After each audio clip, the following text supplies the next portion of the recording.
What does it take to change the course of military history? Decades of experience, years of strategic planning, advanced training at elite institutions. In the spring of 1944, the answer turned out to be something far simpler and far more unexpected. A 19-year-old farm boy from Nebraska who had never seen combat, armed with nothing but instinct, desperation, and a willingness to try something everyone else thought was impossible. The mission was supposed to be routine, at least by the brutal standards of the air war over Europe. Another bombing run, another formation of B-17 flying fortresses droning toward targets in Germany. Another gauntlet of flak and fighters to survive. For the seasoned crews, it was just another day of terror at 25,000 feet. For Second Lieutenant Charles Brown, it was his first mission as a pilot, his baptism by fire, and quite possibly his last day alive. What happened next would stun commanders on both sides of the conflict and give birth to a tactical innovation that would save hundreds of aircraft and thousands of lives. Brown didn't invent this tactic through careful study or methodical planning. He stumbled upon it in the chaos of combat when his crippled bomber was under attack. His crew was screaming, and every second brought them closer to being blown out of the sky. In that moment of desperation, Brown did something that violated every rule he had been taught, contradicted all conventional wisdom, and seemed like pure suicide to the veteran pilots who later heard about it. He turned directly into the attacking enemy fighter. This is the story of how a teenager's split-second decision during his first mission revolutionized air combat tactics, transformed how bomber crews defended themselves, and demonstrated that sometimes the greatest innovations come not from experts or theorists, but from those who are too inexperienced to know what's impossible. It's a story about instinct versus doctrine, about the terrible calculus of survival in aerial combat, and about how desperation can be the mother of tactical invention. Allied commanders were stunned, not just by what Brown did, but by the fact that it worked. They were even more stunned when they realized this 19-year-old's improvisation had solved a problem that had cost them thousands of airmen and hundreds of aircraft, a problem their best tactical minds had been unable to crack. By the spring of 1944, the strategic bombing campaign against Nazi Germany had reached a critical phase. The United States Army Air Forces, operating from bases in England, were conducting massive daylight raids deep into German territory. These missions were the backbone of the Allied strategy to cripple Germany's industrial capacity and pave the way for the invasion of Europe. But they came at a staggering cost. The Boeing B-17 Flying Fortress, despite its formidable name and heavy defensive armament, was proving distressingly vulnerable to German fighter attacks. Each B-17 bristled with 1350 caliber machine guns positioned to provide overlapping fields of fire in every direction. In theory, a formation of flying fortresses could create such concentrated defensive firepower that enemy fighters couldn't penetrate without suffering prohibitive losses. In practice, German pilots had identified the bombers' weaknesses and developed tactics to exploit them mercilessly. The Luftwaffe's fighter pilots were among the most experienced and skilled in the world. Many had been flying combat missions since the invasion of Poland in 1939, accumulating hundreds or even thousands of hours of combat experience. They had refined their attacking techniques through years of trial and error, learning exactly where American bombers were most vulnerable and how to press attacks with maximum effectiveness while minimizing their own exposure to defensive fire. The standard Luftwaffe tactic was the head-on attack. German fighters, typically Focke-Wulf FW-190s or Messerschmitt Bf-109s, would position themselves several miles ahead of the bomber formation, then turn and dive toward the oncoming bombers at combined closing speeds exceeding 500 miles per hour. This approach exploited the B-17's weakest defensive zone, the forward quarter, where only the chin turret and the cheek guns in the nose could engage targets. The attack geometry also meant that German pilots had a relatively large target to aim at, the entire frontal area of the bomber, while the bomber's gunners had to hit a small, rapidly approaching fighter. These head-on attacks were devastating. A 2-second burst from a German fighter's 20mm cannons and machine guns could shred a B-17's cockpit, kill the pilots, destroy engines, or rupture fuel tanks. Even if the fighter's fire wasn't immediately lethal, the damage could force a bomber to leave formation, making it vulnerable to follow-up attacks by other fighters. A B-17 that fell out of formation was virtually doomed, picked apart by fighters, until it fell from the sky. The standard defensive doctrine taught to American bomber crews was to maintain formation discipline and steady course during fighter attacks. The theory was sound. Maintaining formation maximized combined defensive firepower and made it harder for fighters to single out individual bombers. Evasive maneuvering by individual aircraft would disrupt the formation, create gaps that fighters could exploit, and reduce the effectiveness of defensive fire. Stay in formation, hold your course, trust your gunners, and trust that the concentrated firepower of the formation would drive off the attackers. But this doctrine had a fatal flaw.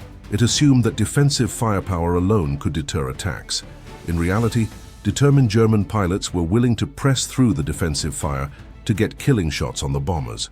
American gunners were shooting down German fighters, but not fast enough to prevent the fighters from inflicting heavy casualties on the bomber formations. Throughout 1943 and early 1944, bomber losses were unsustainable, sometimes exceeding 10% per mission. At those rates, a crew's statistical chance of surviving a 25-mission tour was grim. The problem was well understood at the highest levels of command. General Ira Eaker, commanding the 8th Air Force, and his staff had wrestled with the question of how to reduce bomber losses. They had tried various solutions: improved defensive tactics, better formation discipline, escort fighters to drive off the German interceptors. The introduction of long-range P-51 Mustang escorts in late 1943 had helped significantly, but even with fighter protection, the bombers remained vulnerable. Fighters couldn't be everywhere at once, and determined German pilots still found opportunities to press attacks. What no one at command level had seriously considered was fundamentally changing how individual bombers reacted to fighter attacks. The doctrine of maintaining steady course was so deeply ingrained, so central to bomber tactics, that questioning it seemed almost heretical. Formation flying was difficult enough without adding violent evasive maneuvers. Pilots were trained to fly smooth, predictable patterns that allowed the formation to stay tight. The entire tactical system was built on the assumption that stability and concentrated firepower were the keys to survival. Into this tactical framework came Second Lieutenant Charles Brown, fresh from training, inexperienced, and about to encounter combat for the first time. Brown was typical of the young men who crewed America's bombers. Intelligent, well-trained in the technical aspects of flying, but utterly unprepared for the psychological shock of combat. He had logged hundreds of hours of training flights, mastered formation flying, and qualified on all aspects of B-17 operations. What he hadn't experienced was the terror of watching German fighters bore in toward his aircraft, the sound of cannon shells tearing through aluminum, or the screaming of wounded crew members over the intercom. Brown's crew, like thousands of others, had been rushed through training to meet the insatiable demand for replacement crews in the 8th Air Force. The casualty rates meant that the bomber groups in England were constantly receiving new crews to replace those lost. These replacement crews, regardless of their training hours stateside, were considered inexperienced until they had survived at least 5 combat missions. Many never made it that far. The target for Brown's first mission was a synthetic oil plant deep in Germany, a vital component of the Nazi war machine. The mission profile was standard: assemble the formation over England, fly across the Channel and into occupied Europe, penetrate German airspace to the target, drop bombs, and return home. The route would take them through some of the most heavily defended airspace in the world, past flak batteries that could fill the sky with exploding steel, and through zones where German fighter units would scramble to intercept. Brown's aircraft was positioned in the formation where new crews were typically placed, a vulnerable spot where they could learn from veterans while not endangering the formation's integrity if they made mistakes. As the formation droned eastward toward Germany, Brown did what he had been trained to do: maintain position, monitor his instruments, and wait. Around him, the sky was filled with other B-17s, an aerial armada that represented American industrial might and strategic determination. Then the German fighters appeared. The psychological weight of that first combat mission was something no amount of training could prepare a pilot for. Brown had flown countless practice missions, had simulated emergency procedures, had even flown with instructors deliberately creating difficult situations to test his responses. But none of that came close to the reality of knowing that real enemy fighters were approaching with the intent to kill him and his crew. The fear was physical: a tightness in the chest, a churning in the stomach, a hyper-alertness that made every sound and sight almost unbearably vivid. Around Brown, The veteran crews were going through their well-practiced routines. Gunners scanned assigned sectors of the sky, calling out positions and ranges over the intercom. The bombardier prepared his equipment for the eventual bomb run. The navigator tracked their progress and calculated adjustments. Everyone had a role, everyone had tasks to focus on, and that focus helped manage the fear that threatened to overwhelm them all. Charles Brown grew up in rural Nebraska during the depths of the Great Depression, the son of farmers who worked land that seemed determined to yield as little as possible. Life on a Depression-era farm taught lessons that no military training could replicate: the value of resourcefulness, the necessity of making do with what you had, and the reality that survival often required improvisation rather than following established procedures. The Brown family farm was modest, struggling like thousands of others across the Great Plains during those difficult years. Charles learned to operate farm machinery before he was old enough to drive legally on public roads. He learned to repair equipment with whatever materials were at hand because there was no money to buy proper parts. He learned that sometimes the textbook way of doing something didn't work, and you had to figure out alternatives on your own. These lessons, absorbed almost unconsciously through years of hard work, would prove more valuable than any formal instruction when he found himself in combat. Brown had always been fascinated by aviation, a fascination that seemed impractical for a farm boy with limited prospects. He would watch the occasional aircraft pass overhead and imagine what it would be like to slip the bounds of Earth and fly. When barnstorming pilots occasionally visited the area, performing aerobatic displays and offering rides for a fee the Brown family could never afford, young Charles would watch for hours, memorizing every maneuver, every movement of the aircraft. When the war began and the military started its massive expansion, Brown saw an opportunity. He enlisted in 1942, shortly after his 18th birthday, and applied for pilot training. The Army Air Force's pilot training program was one of the most efficient production systems ever devised for creating military aviators. Young men entered as civilians and emerged as pilots, navigators, and bombardiers, trained in the technical skills required to operate the most complex machines of the era. The training pipeline was rigorous and comprehensive. Brown began with basic flight training, learning to fly simple trainers and mastering the fundamentals of aircraft control. He progressed through primary, basic, and advanced training, each phase introducing more complex aircraft and more demanding skills. Throughout the process, instructors evaluated each student constantly, washing out those who couldn't meet standards and advancing those who showed aptitude. Brown excelled in training, demonstrating the natural coordination and spatial awareness that marked good pilots. He mastered the intricate task of formation flying, learning to hold position within feet of other aircraft for hours at a time. This skill was critical for bomber pilots, who would spend entire combat missions flying in tight formation. The ability to maintain precise position while monitoring instruments, communicating with crew, and dealing with fatigue and stress separated adequate pilots from good ones.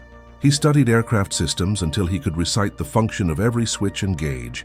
The B-17 was a complex machine with 4 engines, each with its own set of controls and instruments. The pilot had to manage fuel flow, engine temperatures, propeller pitch, supercharger settings, and dozens of other parameters while also flying the aircraft. Brown learned to do all of this until it became automatic, freeing his conscious mind to focus on tactical situations. He practiced emergency procedures until they became automatic. Engine failure on takeoff, fire in flight, hydraulic system failure, electrical system failure. The list of potential emergencies was extensive, and each required specific responses. Instructors would simulate these emergencies without warning, testing whether students could respond correctly under pressure. Brown developed the ability to compartmentalize, to remain calm and methodical, even when alarms were blaring and gauges were showing dangerous readings. On paper, by the time he received his wings and commission as a second lieutenant in late 1943, Brown was fully qualified to pilot a B-17 in combat. He had logged the required training hours, passed all the necessary tests, and demonstrated proficiency in all required skills. His instructors rated him as above average, noting his smooth handling of the aircraft and his ability to remain calm under simulated emergency conditions.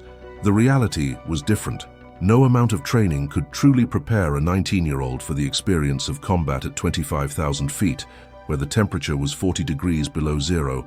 The air was so thin that breathing required oxygen masks, and enemy fighters attacked with cannons and machine guns designed to kill. The psychological gulf between training and combat was immense, and many young pilots discovered it only when they flew their first mission. Brown arrived in England in early 1944 and was assigned to the 329th Bomb Group, stationed at Kimballton. The 379th was one of the most experienced heavy bomber units in the 8th Air Force, with a combat record stretching back to 1943. The group had participated in some of the most brutal missions of the air war, including the devastating raids on Schweinfurt and Regensburg that had resulted in horrific losses. The 379th's veterans had seen hundreds of their comrades fail to return from missions, had watched bombers explode in mid-air or fall away from formation trailing fire. They knew the odds, understood the dangers, and had developed a fatalistic pragmatism about survival. They performed their duties with professional competence, but they harbored no illusions about the risks they faced every time they climbed into their aircraft. The base at Kimballton was typical of American bomber bases in England, a collection of runways, hard stands, maintenance facilities, and Nissen huts scattered across the English countryside. The accommodations were Spartan, the food institutional, the weather miserable. But the men stationed there formed tight-knit communities, bonded by shared danger and the knowledge that they depended on each other for survival. For new crews like Brown's, the veterans offered advice that was equal parts tactical instruction and psychological preparation. They explained the realities of combat that the training manuals didn't cover, how flak looked like black clouds blooming in the sky, how German fighters attacked, what to do if your aircraft was hit. They also shared the unspoken truth that everyone understood. Many replacement crews didn't survive their first 5 missions. The learning curve in combat was steep, and mistakes were usually fatal. The veterans' advice was often grim. They described how German fighters would single out stragglers or damaged bombers, attacking relentlessly until the bomber went down. They explained that if you had to bail out over Germany, your chances of evading capture were minimal. They told stories of crews who had made mistakes, breaking formation too early, failing to maintain proper altitude, not watching for fighters, and paid with their lives. But the veterans also offered practical wisdom. They taught the new crews how to scan the sky effectively, how to spot fighters at maximum range, how to recognize different German aircraft types by their silhouettes. They explained how to work together as a crew, how to communicate efficiently over the intercom, how to coordinate defensive fire. This informal education was often more valuable than the formal training the crews had received stateside. Brown absorbed it all, trying to prepare himself mentally for what was coming. He bonded with his crew, getting to know each man's personality and role. The crew consisted of 10 men total: Brown as pilot, his co-pilot, the bombardier, the navigator, the flight engineer who also manned the top turret, the radio operator, the ball turret gunner, 2 waist gunners, and the tail gunner. Each man's life depended on the others performing their duties correctly. The standard tactical doctrine that Brown learned emphasized formation discipline above all else. Bomber formations were designed to maximize defensive firepower through overlapping fields of fire. Each aircraft in the formation could support the others, creating a defensive sphere where German fighters would be engaged by multiple gunners simultaneously. The formation flew in a specific geometric pattern, the combat box, that had been carefully designed to optimize both bombing accuracy and defensive capability. The combat box was a 3-dimensional formation, with bombers stacked at different altitudes and positions. The lead squadron flew at the center, with additional squadrons positioned high and low, and to the sides. This arrangement meant that any fighter attacking any bomber in the formation would be exposed to fire from multiple other bombers. The math was compelling. If a fighter had to fly through fire from 6 or 8 bombers to attack one target, the odds shifted dramatically in favor of the defenders. Within this formation, the pilot's primary responsibility was to maintain precise position. Even under attack, even when fighters were closing in and cannons were firing, the pilot was expected to hold his place in the formation and fly a steady, predictable course. Any deviation could disrupt the formation's integrity, create gaps that fighters could exploit, and reduce the overall defensive effectiveness. This doctrine made sense from a theoretical standpoint. Mathematics and tactics supported it. Commanders believed in it. Veterans taught it to newcomers, but it suffered from a critical weakness. It was fundamentally passive. It asked pilots to absorb attacks without taking active defensive measures beyond returning fire. It required them to trust in the system rather than their own instincts for survival. The doctrine was also based on assumptions about German fighter tactics that were not always accurate. The planners assumed that the concentrated defensive fire would deter German pilots, making them break off attacks before reaching effective range. In practice, many German pilots were willing to press through the defensive fire, accepting the risk to get close-range killing shots. The doctrine also assumed that the bombers would always have the advantage of numbers, but German fighters often outnumbered the bombers they attacked, especially during periods when escort fighter coverage was limited.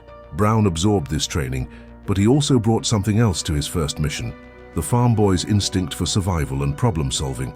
Growing up on a farm during hard times had taught him that sometimes the textbook solution didn't work, and you had to improvise.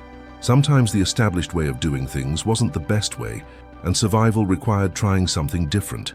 These lessons were not part of the formal training curriculum, but they would prove more valuable than anything in the flight manual. The night before his first mission, Brown didn't sleep well. He lay in his bunk in the Nissen hut, listening to the sounds of the base around him, distant voices, the occasional vehicle passing, the wind rattling the corrugated metal roof. He thought about his family back in Nebraska, wondered if he would ever see them again. He thought about his crew, 9 other men whose lives would depend on his decisions. He thought about the mission ahead and tried to prepare himself mentally for what he would face. The morning of Brown's first mission, he went through the pre-flight ritual that would become grimly familiar: the pre-dawn wake-up call, the breakfast he could barely eat, the briefing where the target was revealed, and the weather forecast delivered.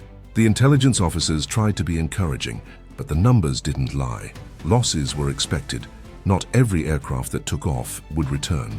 The briefing room was thick with cigarette smoke and tension as the crews absorbed the information and prepared themselves psychologically for what lay ahead. Brown's crew was tense as they climbed aboard their assigned B-17.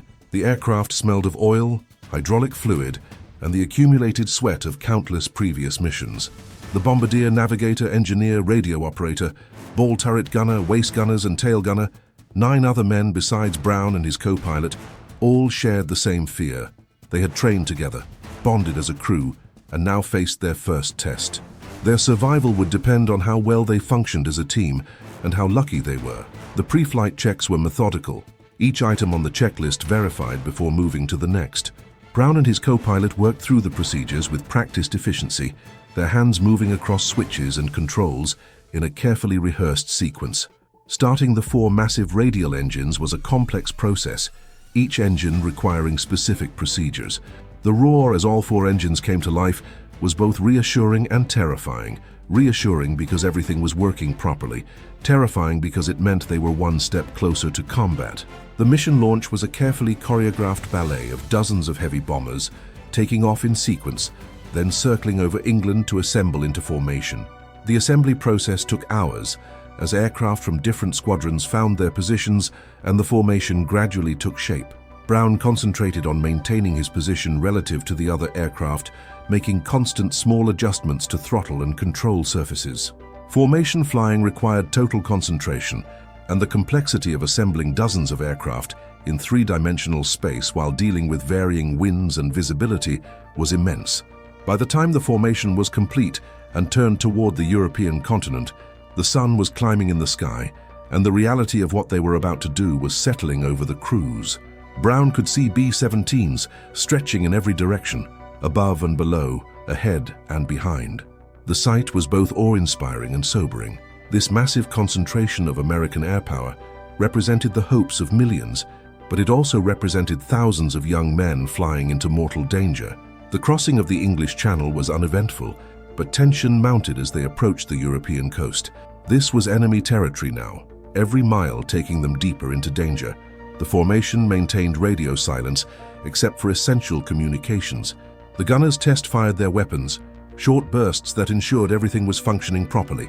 The sound of the 50 caliber machine guns, even muffled by the aircraft's structure and the roar of the engines, was a reminder of what lay ahead.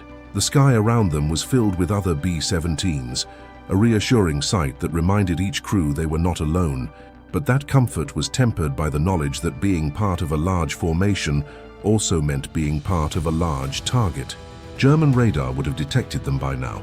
Fighter units would be scrambling to intercept, and flak batteries along the route were being alerted to their approach. The first flak appeared as they crossed into occupied Europe, black puffs of smoke marking where German anti-aircraft shells exploded. The gunners on the ground were firing blind, unable to see the aircraft at high altitude, relying on radar and calculation to position their shells where the bombers would be. Most flak burst harmlessly, but occasionally a shell would explode close enough to buffet an aircraft or send shrapnel tearing through aluminum skin. Brown maintained position, focusing on the aircraft ahead of him, making the constant tiny adjustments necessary to hold formation. His co-pilot monitored instruments and watched for problems. The intercom crackled with terse reports from the gunners as they scanned the sky for fighters. The ball turret gunner, suspended in his cramped sphere beneath the aircraft, had an unobstructed view downward and called out flak bursts below the formation. So far, the mission was proceeding as briefed. Then the call came that every bomber crew dreaded. Fighters, 12 o'clock high. German interceptors had found the formation. Brown strained to see them, scanning the sky ahead and above. There, small dots against the blue, growing rapidly larger as they closed. His throat went dry. His heart began pounding. This was it. This was real. Those dots were German pilots who wanted to kill him and his crew, and in moments they would be close enough to do exactly that. The fundamental problem of bomber defense in World War II was rooted in physics, geometry, and human limitations. A bomber like the B-17, despite its heavy defensive armament, was a large, relatively slow target compared to the nimble fighters attacking it. The bomber's guns were manually aimed by human gunners, who had to track fast-moving targets while dealing with the effects of altitude, cold, fear, and often wounds. The fighters, meanwhile, had forward-firing weapons aimed by the pilot, simply pointing the aircraft at the target, a far simpler task. The geometry of the head-on attack maximized the attacker's advantages while minimizing the bomber's defensive capabilities. When a German fighter approached from dead ahead, the bomber's pilot could see it coming, but could do nothing except hold course and hope the gunners could drive it off. The chin turret gunner and cheek gunners in the nose had only seconds to acquire the target, track it, and fire effectively. Meanwhile, the fighter pilot had a relatively stationary target growing larger in his gun sight. The closing speed in a head-on engagement was enormous, typically 400 to 500 miles per hour or more. This meant that from the moment a fighter became visible on the horizon to the moment it flashed past, the bomber was often less than 15 seconds.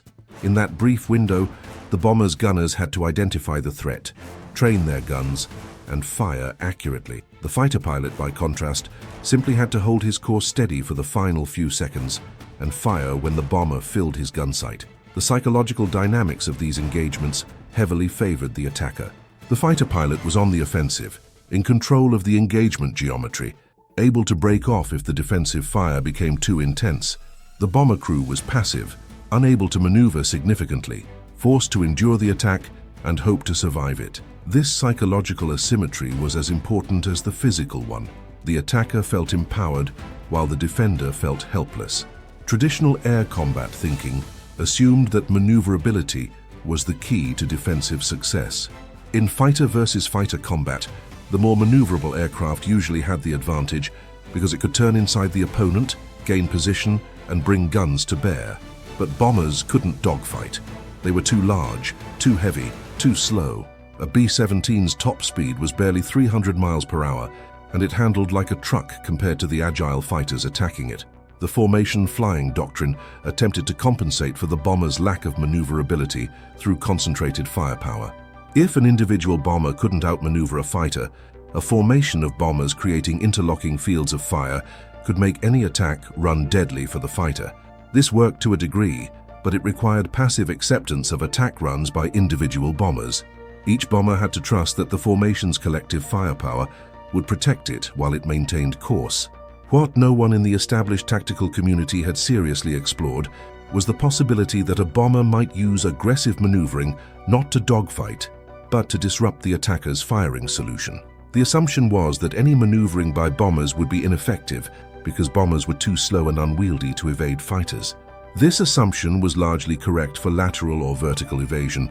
A bomber couldn't dodge by turning away or diving because the fighter could easily follow and maintain its attack. But what about turning toward the attacker?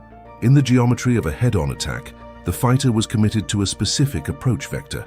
Once the fighter began its attack run, it was flying a ballistic trajectory designed to intersect with the bomber's position.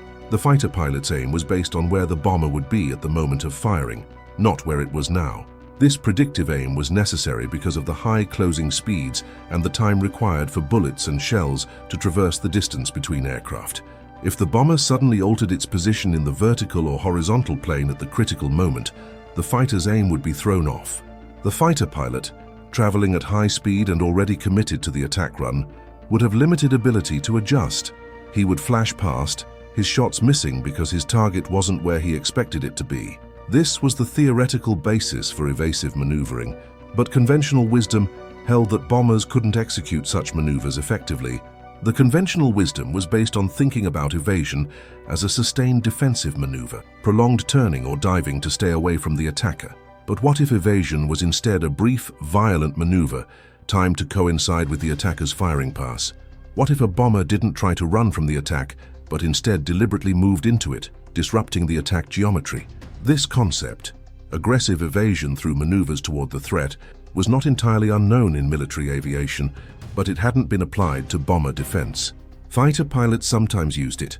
When jumped from behind, a fighter pilot might execute a hard reversal turn toward the attacker, forcing an overshoot and reversing the tactical geometry. But bombers weren't fighters, and the conventional wisdom said what worked for fighters wouldn't work for bombers. The psychological barrier to this tactic was substantial. Every instinct told pilots to turn away from danger, not toward it.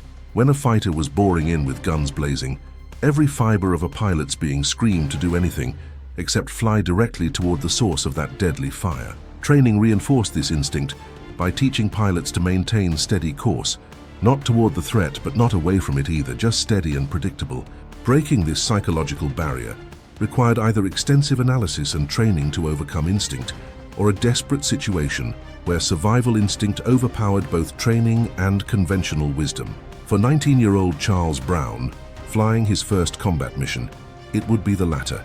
The physics of the maneuver were actually favorable for the bomber, if executed properly. The B-17, while not agile by fighter standards, could execute moderate turns and climbs quickly enough to move several aircraft lengths in a second or two. At the closing speeds involved in a head-on attack, moving just 1 or 2 aircraft lengths vertically or horizontally could mean the difference between taking direct hits and having the enemy fire pass harmlessly to one side. The key was timing. Too early, and the fighter pilot would have time to adjust his aim. Too late, and the maneuver wouldn't move the bomber enough to matter. But executed at precisely the right moment, when the fighter was committed to the attack run, in the final seconds before firing, the maneuver could be devastatingly effective. The German fighters came in from the front, exactly as the veterans had warned.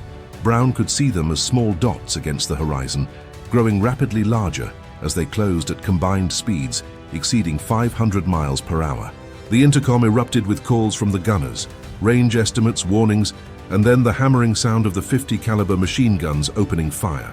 The Chin turret gunner was firing, tracers arcing out toward the approaching fighters. The cheek guns in the nose were firing. All around the formation, other B-17s were engaging the attackers with streams of tracers, creating a web of defensive fire. To Brown, watching from the cockpit, it seemed impossible that anything could fly through that concentration of firepower. But the German fighters came on anyway. Brown could see the lead fighter clearly now, a Focke-Wulf Wonder 90 painted in mottled camouflage, its nose winking with muzzle flashes as the pilot fired. The fighter was aimed directly at Brown's aircraft, growing larger every fraction of a second. This was the moment Brown had been briefed on, trained for. The moment when he was supposed to hold steady course and trust in the formation's defensive fire. Every instinct screamed at Brown to do something, anything, except maintain course. The fighter was firing, cannon shells and machine gun bullets reaching out toward his aircraft. He could see the tracer rounds, could imagine the rounds he couldn't see, all of it converging on the point in space where his bomber would be in another few seconds. In that instant, Brown made a decision that violated everything he had been taught. Instead of holding steady, instead of trusting in the defensive fire to drive off the attacker, Brown yanked the B-17 upward in a violent climbing turn directly toward the attacking fighter. The bomber responded sluggishly. B-17s were not built for violent aerobatics, but it moved. The nose pitched up sharply, the aircraft climbing and turning. Brown's crew, unprepared for the maneuver, were thrown against their positions. The bombardier in the nose was pressed against the deck by the G-forces. The ball turret gunner felt his stomach lurch as the aircraft suddenly climbed. The waist gunners grabbed for handholds to keep from being thrown around the fuselage. The formation around him was suddenly in chaos as his aircraft deviated from its assigned position. The aircraft that had been flying just above and behind Brown's bomber had to take evasive action to avoid collision. The tight geometric pattern of the combat box was disrupted, at least momentarily, by Brown's unexpected maneuver. The German fighter, committed to its attack run, flashed underneath Brown's bomber. The pilot had aimed for where the B-17 would have been if it had held course. Brown's maneuver had moved his aircraft out of that predicted position, putting it above and to the side of the fighter's line of fire. The shells that would have torn through the B-17's cockpit and forward fuselage passed harmlessly through empty air, where the bomber should have been. Brown continued the maneuver, bringing the bomber back toward level flight and working to regain his position in the formation. His heart was hammering, adrenaline flooding his system. His hands were shaking on the control yoke. He wasn't sure if what he had just done was brilliant or stupid, whether he would be commended or court-martialed, but he was alive and his aircraft was undamaged. The fighter was gone, having committed to its attack run and been unable to adjust when Brown's bomber moved unexpectedly. His co-pilot stared at him with wide eyes. "What the hell was that?" The co-pilot's voice cracked over the intercom. "I don't know," Brown replied honestly, his own voice shaking. "But it worked. But there were more fighters. Another FW-190 was boring in from the front, and Brown didn't hesitate. He repeated the maneuver, this time with more control, a deliberate climbing turn into the attack. He waited until the fighter was close, committed to its run, then pulled the bomber up and into the attack. Again, the fighter's fire missed, the pilot unable to adjust for Brown's unexpected movement. Again, Brown recovered and worked to maintain position in the formation. Over the intercom, Brown could hear his crew reacting to the maneuvers. The tail gunner called out, "Whatever you're doing, Lieutenant, keep doing it." The ball turret gunner added, "Those fighters are missing us by a mile." The navigator, usually focused entirely on his charts and calculations, chimed in with encouragement. The next fighter attack came minutes later, and Brown was ready. He had begun to develop a feel for the timing, understanding instinctively when to initiate the maneuver for maximum effect. Wait too long, and the fighter would already be firing. Move too early, and the fighter pilot would adjust. But at just the right moment, when the fighter was perhaps 2 or 3 seconds from firing range, that's when Brown would throw the bomber into its violent defensive maneuver. Over the next hour, as the formation fought its way to the target and back, Brown executed his aggressive defensive maneuver multiple times. Each time a fighter attacked from the front, Brown would wait until the last possible moment, then throw the B-17 into a violent maneuver directly toward the attacker. It was terrifying, counterintuitive, and it worked. Brown's aircraft took some hits from defensive fire aimed at other targets and from flak, but it survived every direct fighter attack. His crew was initially stunned by the maneuvers. The bombardier in the nose, trying to track attacking fighters, found himself weightless one moment and crushed against the deck the next. The gunners had to brace themselves against the violent movements. The navigator's carefully organized charts and instruments were scattered across his small compartment. But as the mission progressed and they realized they were surviving attacks that were downing other bombers around them, the crew's confidence in their pilot grew. Around them, the air battle continued. Brown watched in horror as a B-17 from another squadron took a direct hit from a fighter attack. The bomber's right wing seemed to crumple, fuel erupting in flame, and the aircraft rolled over and began its final dive. Brown counted parachutes, 1, 2, 3, but no more. 7 men would ride the bomber down. Another bomber, damaged and unable to keep up with the formation, fell behind. Brown watched as German fighters swarmed around the straggler like sharks around wounded prey. The lone bomber's gunners fought valiantly, their tracers reaching out desperately, but without the supporting fire of the formation, the bomber was doomed. It exploded in a ball of fire that briefly illuminated the sky, then fell away in burning pieces. These sights hardened Brown's resolve. His unorthodox tactics might violate doctrine, might disrupt the formation, but they were keeping his crew alive. That was all that mattered. By the time the formation limped back to England, several bombers had been lost to fighter attacks and flak. The formation had shrunk noticeably, gaps marking where aircraft should have been. Brown's aircraft, despite being flown by a pilot on his first mission, had survived without major damage. As he lined up for landing, Brown felt exhausted, drained by the intensity of the experience and the constant adrenaline. The landing was routine, and as Brown taxied to the hardstand and shut down the engines, he felt a complex mix of emotions: relief at having survived, pride in having protected his crew, gratitude that all 10 men on his aircraft were returning alive, and uncertainty about whether his tactics had been appropriate. He had violated formation discipline repeatedly. He had disrupted the combat box's geometry.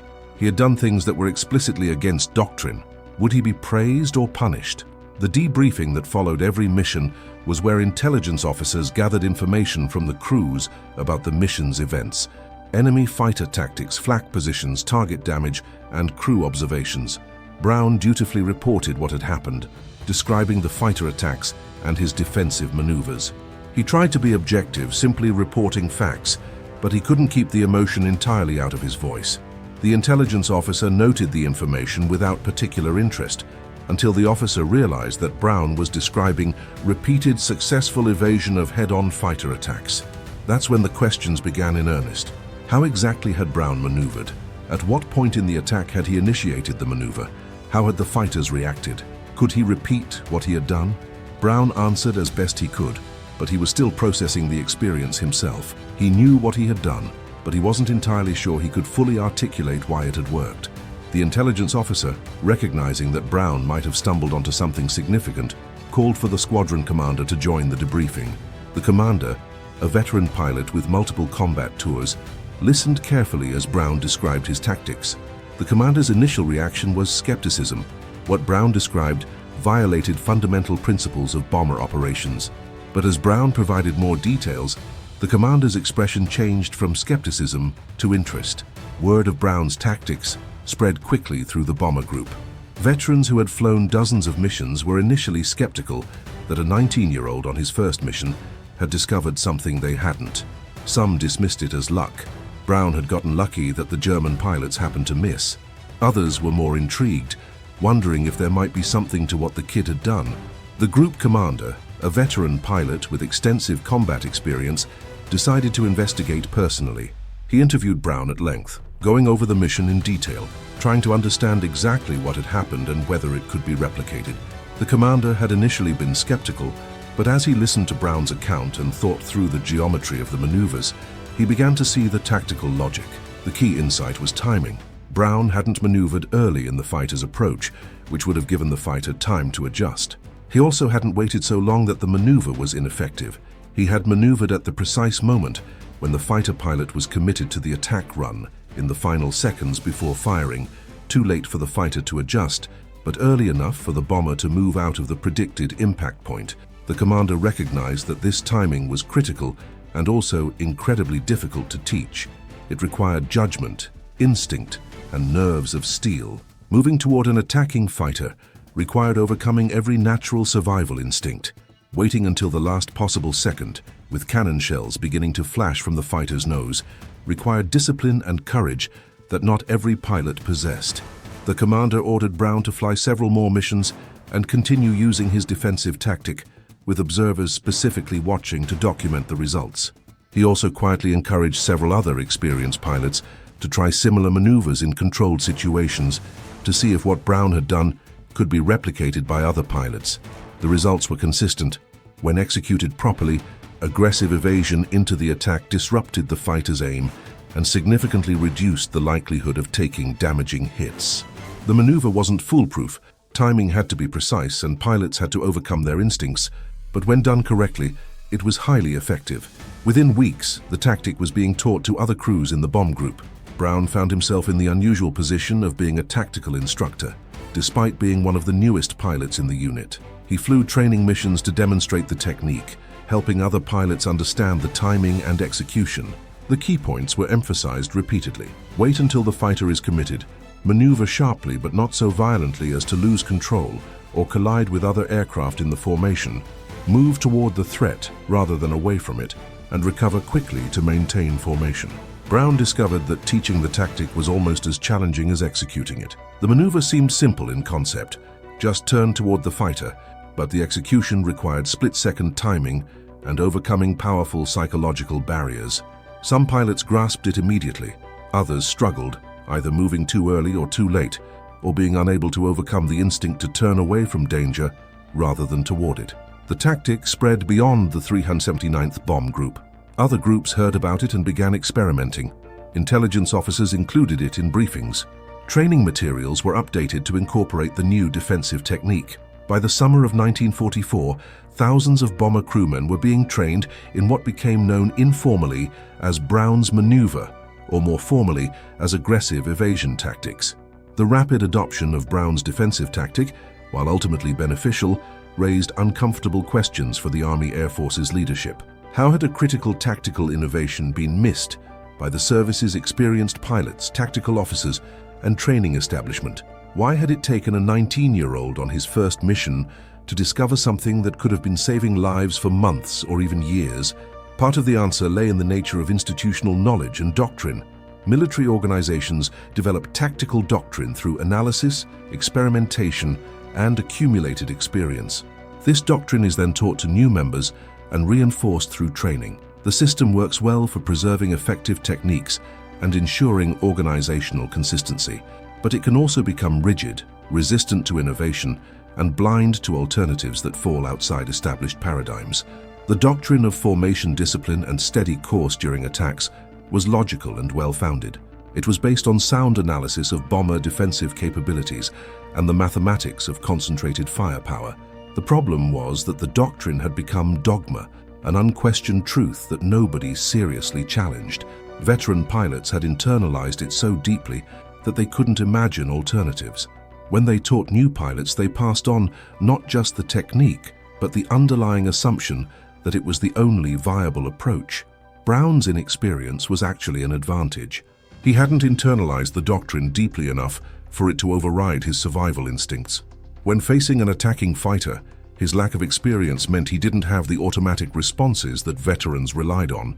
Instead, he had to think and react in real time, and his instincts told him to do something, anything rather than passively maintain course. This pattern of innovation by outsiders or newcomers is common across many fields. Established practitioners often become so embedded in existing paradigms that they cannot see alternatives. Newcomers, lacking that deep conditioning, sometimes stumble upon innovations precisely because they don't know what's supposed to be impossible. The challenge for institutions is fostering an environment where such innovations are recognized and adopted rather than dismissed or suppressed. There was also resistance to Brown's tactic, even after its effectiveness was demonstrated. Some veteran pilots argued that the maneuver disrupted formation integrity and created gaps that fighters could exploit. They weren't entirely wrong. Aggressive maneuvering by individual bombers did create momentary disruptions in the formation. The question was whether the benefit of evading direct attacks outweighed the cost of temporary formation disruption. The data eventually settled the debate. Units that employed aggressive evasion tactics experienced lower overall losses than those that maintained strict formation discipline. The temporary disruption caused by defensive maneuvering was less costly than the direct hits that would have occurred if bombers maintained steady course. Formation integrity remained important, but it was no longer absolute. Another critique focused on the tactic's applicability. It worked best against head-on attacks, where the closing speed was highest and the fighter had the least time to adjust. Attacks from other angles, beam attacks from the side, or pursuit attacks from behind offered different geometries where aggressive evasion was less effective or ineffective. Critics argued that teaching aggressive evasion for one type of attack might confuse pilots or lead them to use it inappropriately in other situations.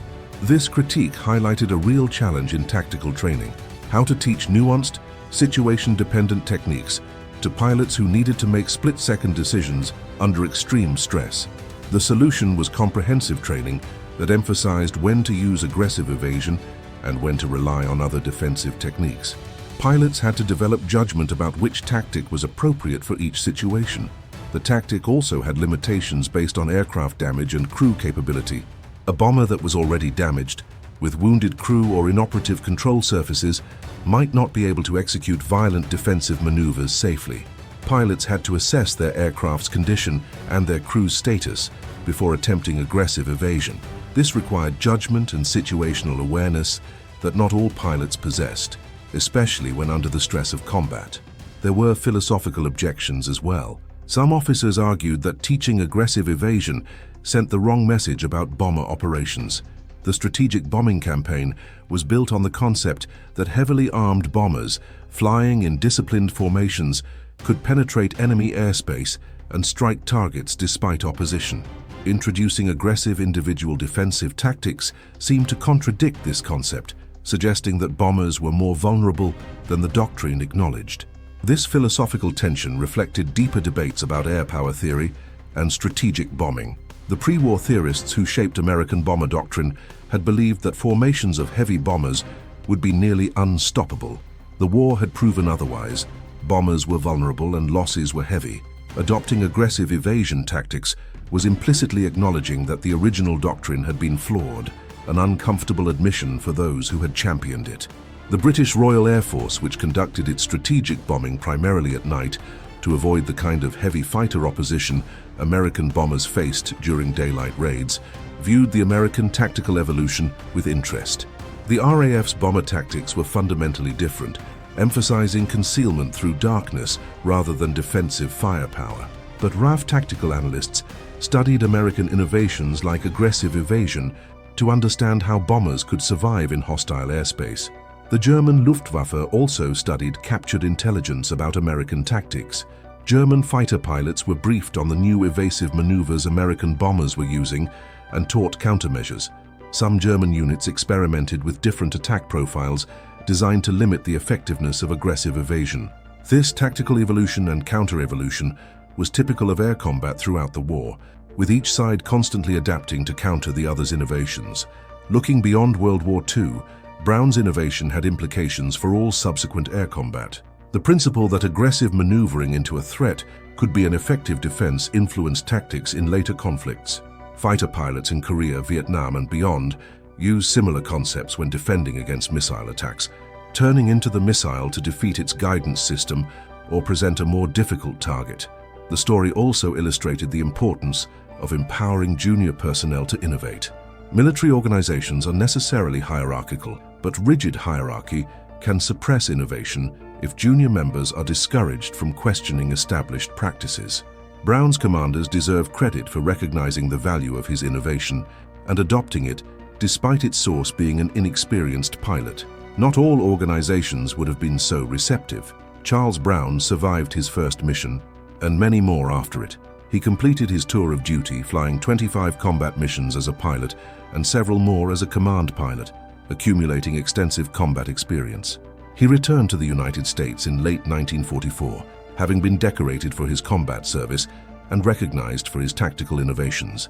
After the war ended, Brown left the military and returned to Nebraska, resuming civilian life with the quiet determination that had characterized his wartime service. Brown lived a long life, dying in 2008 at the age of 83. He rarely spoke publicly about his wartime experiences, preferring to remember his fallen comrades rather than dwell on his own actions. To Brown, what happened on his first mission wasn't a moment of tactical genius, but simply survival instinct kicking in when his life was on the line. He never sought recognition for the tactic that bore his name, and he was uncomfortable with the attention when it came. But that moment of instinct had far-reaching consequences. By the end of World War II, aggressive evasion tactics had become standard practice for American heavy bombers facing fighter attacks. Thousands of bomber crewmen were trained in the technique, and countless lives were saved because pilots knew they could take active defensive measures rather than passively enduring attacks. The tactic's adoption represented something larger than just a new defensive technique. It marked a shift in how the Army Air Forces thought about bomber operations and defensive doctrine. The realization that individual bombers could and should maneuver defensively, even at the cost of temporary formation disruption, challenged the rigid doctrine that had governed bomber operations early in the war. This flexibility became increasingly important as the air war evolved. German fighter tactics continued to develop throughout 1944 and into 1945, and American bomber crews needed a range of defensive options to counter different types of attacks. Aggressive evasion was one tool among many, but it was an important one because it gave pilots agency in their own defense. The psychological impact on bomber crews was significant. Knowing they could actively defend themselves rather than simply enduring attacks improved morale and confidence. Pilots felt more in control of their fate, less like passive targets and more like active participants in aerial combat. This psychological shift contributed to the overall effectiveness of bomber operations, as confident crews performed better than those who felt helpless. The story of Brown's innovation also became part of the culture and lore of the 8th Air Force. It was told in briefing rooms and officers' clubs, passed down from veteran crews to replacements, and used to illustrate the importance of thinking creatively under pressure. The fact that a teenager on his first mission had revolutionized tactics became a source of pride and a reminder that innovation could come from anywhere. After the war, military analysts studied the bomber campaign extensively, trying to understand what had worked, what hadn't, and what lessons could be learned for future conflicts. Brown's tactic appeared in numerous studies and reports as an example of battlefield innovation and adaptive tactics. It influenced the development of defensive systems for bombers in the early Cold War period, though the advent of jet bombers and eventually missiles would fundamentally change the nature of air combat. The human dimension of the story remained powerful decades after the war. Brown was just one of tens of thousands of young men who crewed American bombers, facing terrifying odds and doing their best to survive and complete their missions. That he stumbled upon a tactical innovation didn't make him a tactical genius or a military theorist. It made him a survivor who was willing to trust his instincts when doctrine wasn't enough. The commanders who were stunned by Brown's first mission eventually came to appreciate what it represented, proof that tactical doctrine must remain flexible, that innovation can come from unexpected sources, and that empowering individuals to adapt and improvise makes organizations more effective. These lessons extended far beyond the specific context of bomber defense in World War II. In military education today, Brown's story is sometimes cited as a case study in tactical innovation and the importance of challenging established doctrine. It illustrates how rigid adherence to doctrine can blind organizations to better alternatives, and how crisis situations can spark innovations that careful planning misses. The story also demonstrates the value of rapidly disseminating and adopting tactical innovations when they prove effective. The broader narrative of strategic bombing in World War II is complex and controversial, with ongoing debates about its effectiveness, its costs, and its moral implications. But within that larger story, smaller stories like Brown's remind us that wars are fought by individuals making split-second decisions under unimaginable pressure, and that sometimes those decisions change history in ways no one anticipated. For the fighter pilots who faced bombers employing aggressive evasion tactics, the innovation represented a significant challenge. Attacks that had previously been straightforward became more complex and dangerous. The psychological tables were turned somewhat.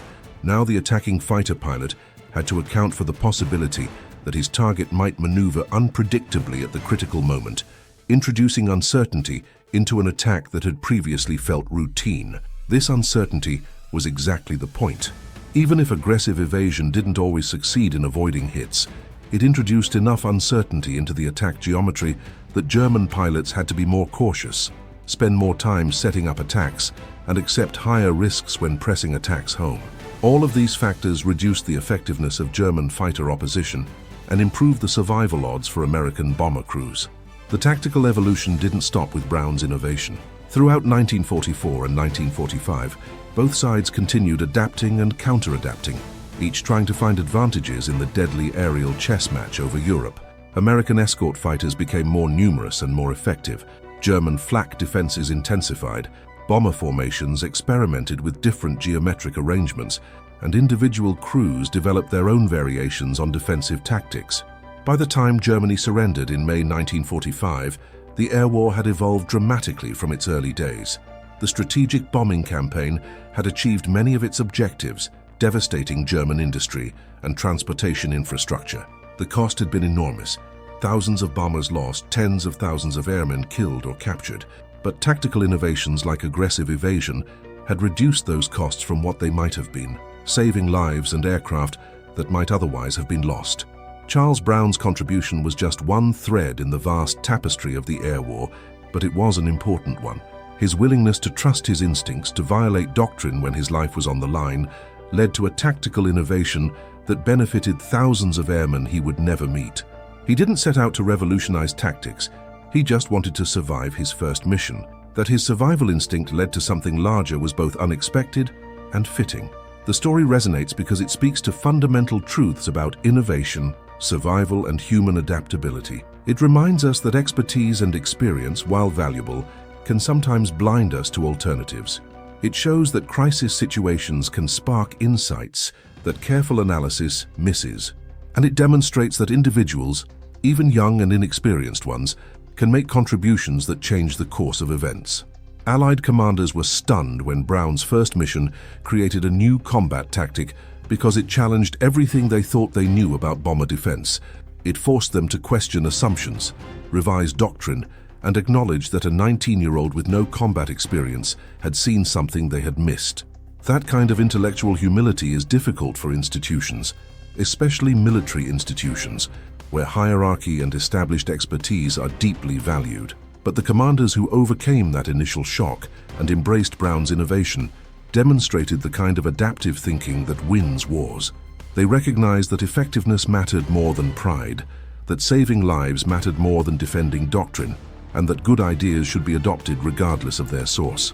In doing so, they turned a desperate improvisation by one pilot into a systematic tactic that benefited an entire air force.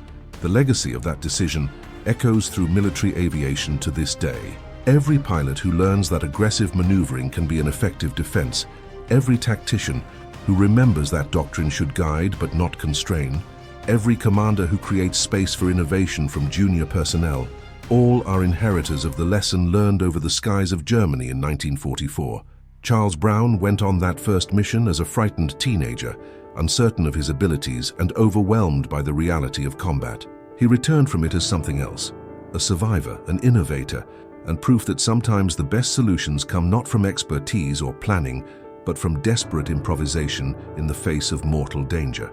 His story reminds us that courage, creativity, and the will to survive can combine in unexpected ways to create something new and valuable. In the end, Brown's tactical innovation wasn't about genius or brilliance. It was about a young man who refused to accept death passively, who trusted his instincts enough to violate doctrine, and who got lucky enough that his improvisation worked. That combination, instinct, courage, and luck, has defined countless moments in military history. Brown's moment just happened to be one that changed how thousands of others would fight and survive in the years that followed. The farmhouse in Nebraska where Brown grew up still stands, a quiet reminder of humble origins that produced an unexpected hero. Brown himself would have rejected the label of hero, preferring to honor those who didn't return. But his contribution to the survival of bomber crews in World War II was real and significant, a testament to the value of individual initiative and the importance of institutional flexibility in recognizing and adopting innovations from unexpected sources.